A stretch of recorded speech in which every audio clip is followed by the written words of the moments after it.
This team should be terrifying. You've got Kyler Murray, Justin Jefferson, and a roster built to win right now. On paper, everything screams contender. But behind the hype, there's a growing feeling something isn't right, and it could derail everything before the season even begins. But the real issue hasn't even surfaced yet. The Minnesota Vikings should be one of the most dangerous teams in the NFL right now. You've got Kyler Murray stepping into a system built for explosive plays, paired with arguably the best wide receiver in football, Justin Jefferson. On paper, this offense looks like a nightmare for defenses: speed, creativity, and star power at every level. So naturally, you'd expect this team to be going all in, making aggressive moves, and locking in every final piece for a serious playoff run. But that's where things start to feel off. Because while other contenders are making bold, decisive moves, the Vikings are sitting in a strange kind of silence, especially when it comes to one name that keeps popping up: DeAndre Hopkins. Here, what makes it even more confusing, Hopkins himself has already shown interest. He's made it clear that if the Vikings want him, he's open to joining. A proven veteran, a reliable target, exactly the kind of player who could instantly stabilize that wide receiver 3 spot and take pressure off the entire offense. And yet, no deal, no urgency, no clear direction. So now the question is just, will the Vikings sign Hopkins? It's why haven't they already? Are they waiting for the draft? Are they unsure about their current roster? Or is there something happening behind the scenes that fans aren't seeing yet? Because when a team that looks this complete starts hesitating on obvious moves, it usually means there's a bigger issue brewing underneath the surface. And once you see what that issue might be, everything starts to make a lot more sense. Everyone keeps calling this Vikings offense stacked, but there's one spot nobody's talking about, and it might be the one that decides everything. On the surface, it looks unstoppable. You've got Justin Jefferson commanding double teams every snap, drawing all the attention. You've got explosive playmakers around him. And now, with a quarterback like Kyler Murray, this offense should be unpredictable, fast, and nearly impossible to defend. But then you look closer, and there's a gap. The wide receiver 3 role. It sounds small, but in today's NFL, it's not. Teams are running 3 wide sets more than ever, which means that WR3 isn't just a backup, it's a starting level role. And right now, the Vikings don't have a clear answer. There's talent, sure, there's potential, but there's no proven, reliable option you can trust in big moments. And that's where things get risky. Because while Jefferson is pulling coverage and creating space, someone has to win those one-on-one matchups. Someone has to be there on 3rd down. Someone has to step up when defenses take away the first and second options. And if that player isn't ready, this entire elite offense suddenly becomes a lot easier to stop. That's why the DeAndre Hopkins rumors won't go away. A veteran like that instantly changes everything. He brings experience, consistency, and a level of trust you just can't fake. But the Vikings haven't made that move, at least not yet. So now they're stuck between betting on upside or securing certainty.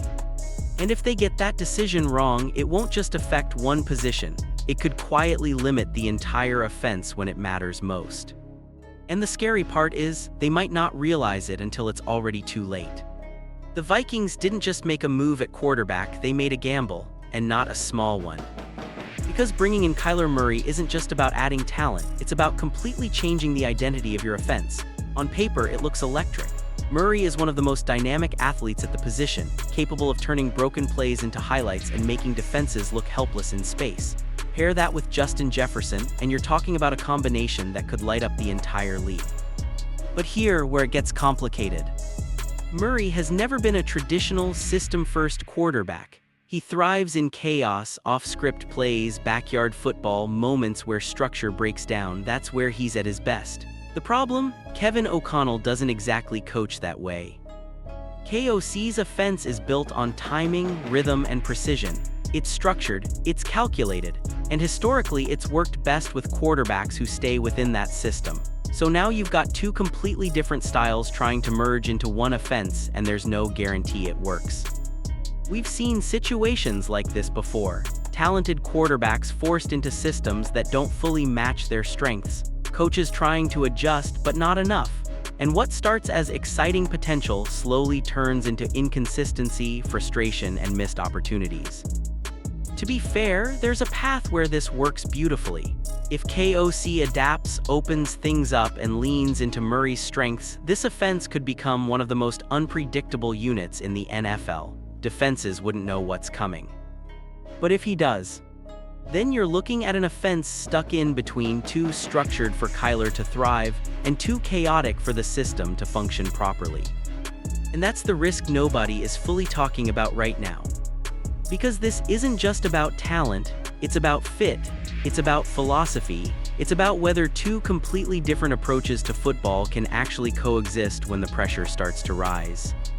And if they can't, this perfect pairing could fall apart faster than anyone expects.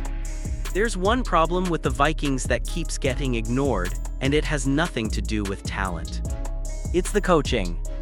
Because for all the excitement around this roster, all the weapons, and all the potential, there's one question that hasn't been answered yet.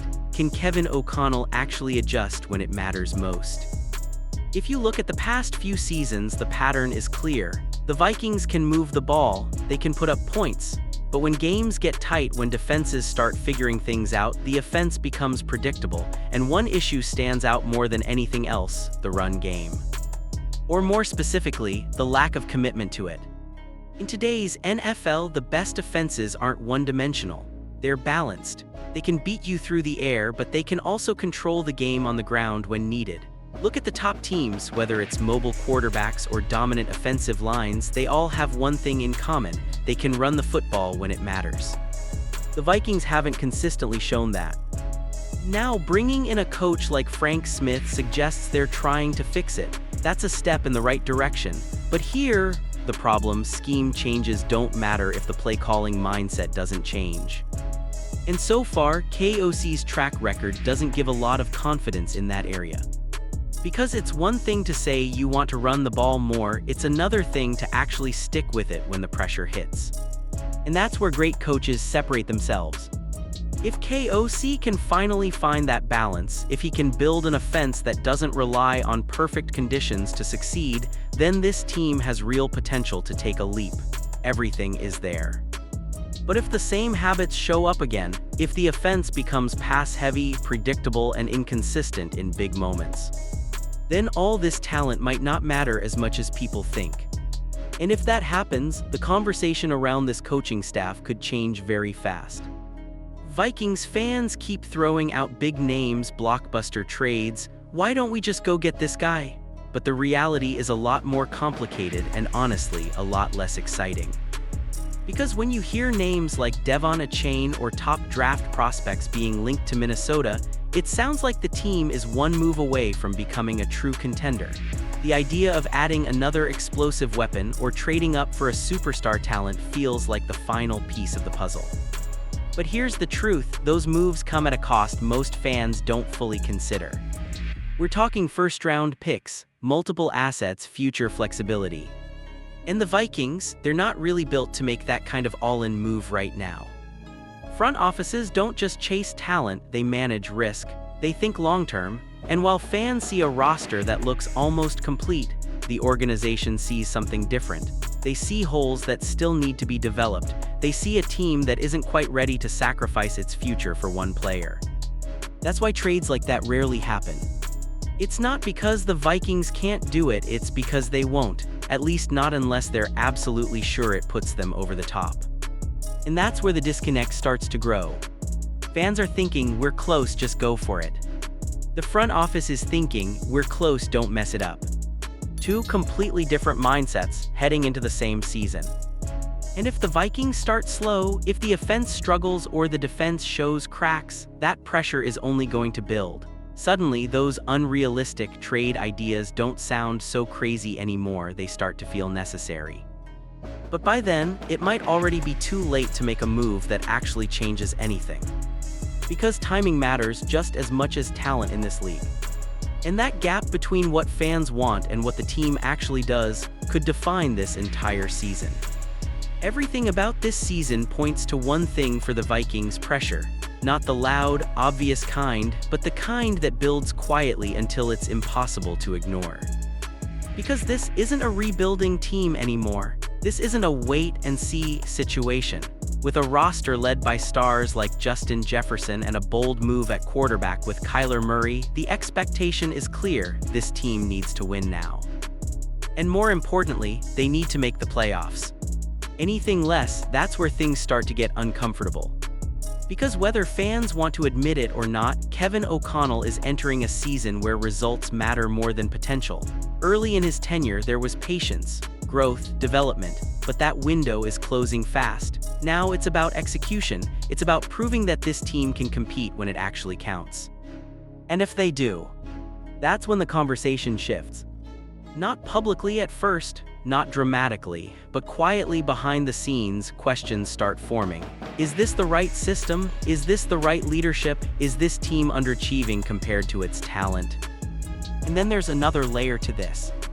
Some fans believe that if things go wrong, Brian Flores could become a serious name to watch internally.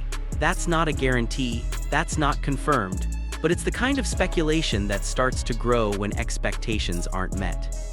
Because in the NFL, it doesn't take much for things to shift. A few losses, a slow start, an offense that doesn't click the way it should, and suddenly a season that began with excitement turns into one filled with uncertainty. The scary part: the Vikings might still be a good team. They could win 9 or 10 games and still fall short of what's expected. And in a year like this, good might not be good enough. Because this isn't just about making progress anymore. It's about proving this team is built to win when it matters most.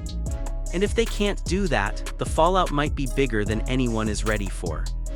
The Minnesota Vikings are one of the hardest teams to figure out heading into this season. Because on one hand, everything you want is there. The talent, the star power, the excitement, a dynamic quarterback in Kyler Murray, the best receiver in football with Justin Jefferson, a roster that, at least on paper, looks ready to compete with anyone. But football isn't played on paper.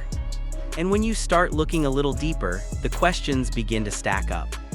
There's no clear answer at wide receiver 3. There's uncertainty about how this offense will actually function under pressure.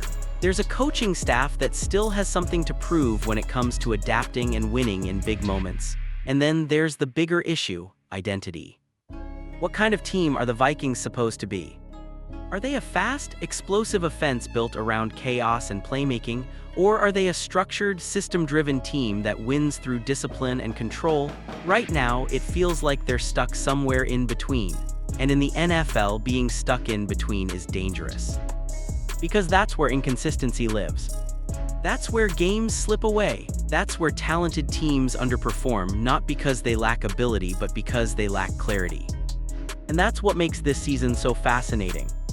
Because the Vikings don't feel like a rebuilding team, they feel like a team that should win, a team that should be dangerous. But should doesn't mean anything once the season starts. It has to translate, it has to show up every single week. Otherwise, all that potential, it doesn't matter. This team could be one of the most exciting stories in the league or one of the most frustrating. And the difference between those two outcomes might come down to just a few decisions, a few adjustments, a few moments that swing everything. And once the season starts, we'll find out very quickly which direction this team is really heading.